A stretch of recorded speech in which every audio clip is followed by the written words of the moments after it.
Hello everyone, my name is CW1 and today I'm going to present my business analytics report on UK banking industry. Before we start, this is the content page which shows the structure of my presentation.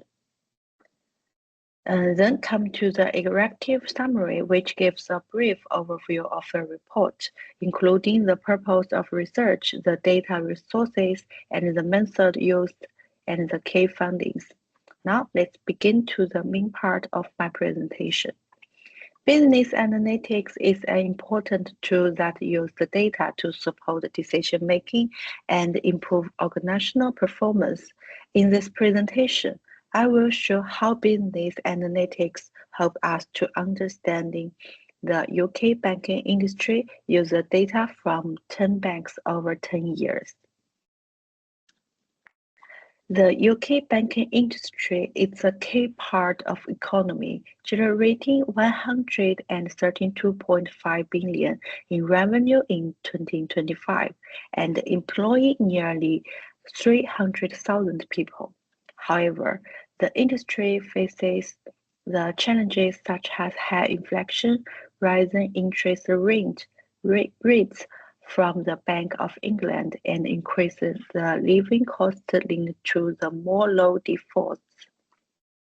Business analytics support the bank to managing the risk and improve the strategies. According to Ring, business analytics use data to help companies make the smarter decision. The two key types of analytics in the report are the descriptive analytics, help us to understand the past data to identify the strengths and weakness, and the predictive analytics use the data patterns to predict the future performance. As Michelle 2018 mentioned, a good analytics improve the decision making, increase revenue, and reduce costs. Let's first look at the line chart, which is the best type of the chart to show the trend over time, because it clearly displays how value go up and down across the different years. So I used the line chart to show the yearly trend from the 2014 to 2023 in the UK banking industry. In 2016, turnover and profit declined due to the Brexit. In 2020, COVID-19 caused a sharp drop as the lockdown slowed the economy and increased the low defaults. After 2021, recovering started with the government support and reduced the demand of the banking services.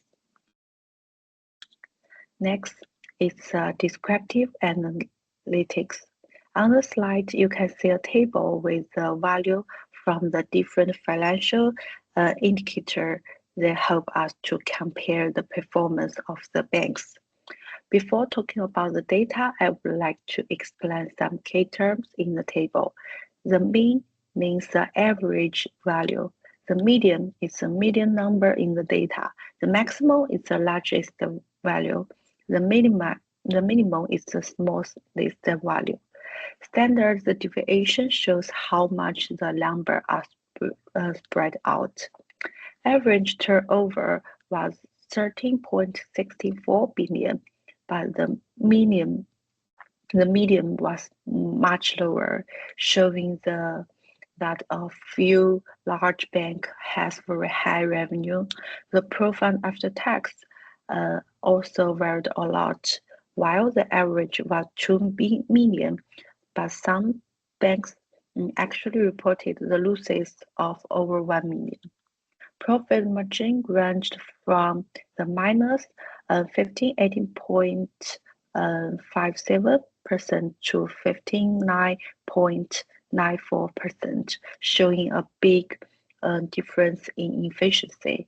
The quality ratio average 1.01, showing the most the banks maintain enough cash for shorting debate. This is statistics show that while some bank performance were well, but others struggled with profitability, efficiency, and equality.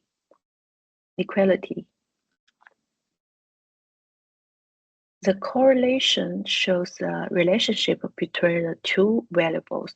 A positive number means the move in the same direction, and a negative number means the move in opposite direction. In this table on the slide, you can see the strength of the relationship between the turnover, profit margin, equality, and the profit after tax. There is a strong position correlation from 0.776 between turnover and profit after tax, meaning the higher revenue usually leads to a higher profit. A moderate positive correlation of 0.42 existing between the profit margin and profit after tax, showing that efficient operation that profitability. The equality ratio and profit after tax has a weak negative correlation of minus 0.20, suggesting the excess cash might reduce the profit. Here is a regression. It can help us to understand how one variable's turnover affects another variable's profit after tax. The R-square shows how much of the profit change can be explained by turnover. A higher value means a strong relationship. The efficient shows how much each variable affects profit. A p-value below 0.05 means the result is statistically important. The residual plot shows if the module fit well or if there might be missing factors.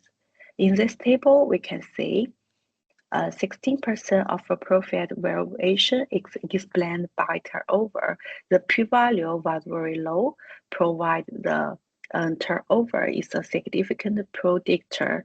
However, the residual plot shows some patterns, such as the other factor may also impact the profit, especially in high-level revenue.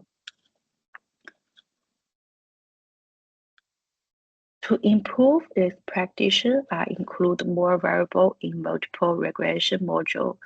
The R-square is 75%, shows strong model fit. The key findings include the turnover has a positive impact. Each one increased in turnover added 8.67 pence to profit. A profit margin, 1% increased the rise profit by 54,624. The net tangible asset made a smaller contribution. But interestingly, although the equality ratio had a high coefficient, but its p-value was 0.7264, so it was not significantly. And this is result confirm that the turnover, profit margin, and net tangible asset are the key drivers of the profit in UK banks.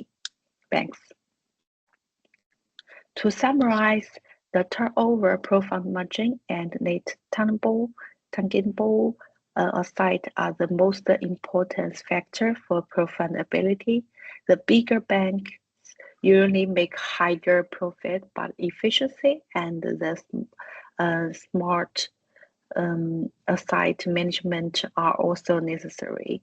The multiple regression shows a strong model fit, which gives a confidence in this funding. Basis this analytic, I suggest the following strategy for banks. First, increase the turnover by entering the new market and developing the digital products.